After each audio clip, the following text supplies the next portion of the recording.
राज्य केतेक स्थान में हालुका मध्यम धरण वर्षा रेकर्ड कर सहित दुईट स्थान में भारी वर्षा रेकर्ड कर खोर्धा जिलार बाणपुर ठारे आम पाखापाखि 105 मिलीमीटर रेकर्ड कर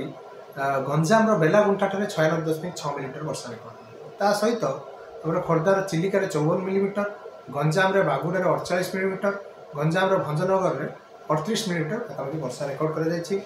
आज अनुमान किसी अंचल वर्षार प्रभाव रही खास करके देखा आम 27 तारीख पर्यंत राज्य में किसी जिले में हालुका मध्यम धरण वर्षा रही संभावना रही। आज खास करके ओडिशार मध्य भागर जिलागुड़िक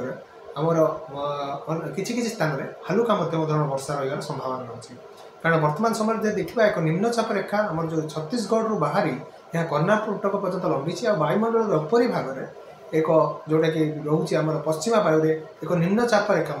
रही है। दुई प्रकार पाणीपाग नियामक रोचे एक जलीय बाष्पूर्ण वायु बंगोपसागर मध्य ओडिशा मध्य आसूँ जहाँ प्रभाव में आम उपकूल ओडिशा जोटा कि बालेश्वर नहीं गंजाम पर्यंत ता सहित पार्श्ववर्ती जिलागुड़िकर किसी स्थान में हालुका मध्यम धरण वर्षा रही संभावना रही। आसंता काली आमर जो रोचे उत्तर आभ्यंतरण पार्श्ववर्ती जिलागुड़िकर गोटे दुईट स्थान में हालुका मध्यम धरण वर्षा डे 3 किसी जिले में वर्षा रही संभावना रही डे 4 रे आमर बालेश्वर मयूरभंज किसी जिले में गोटे दुईट स्थान में हालुका मध्यम धरण वर्षा रही। रात्रि तापमात्रा विशेष परिवर्तन होगा संभावना नहीं। दिन तापमात्रा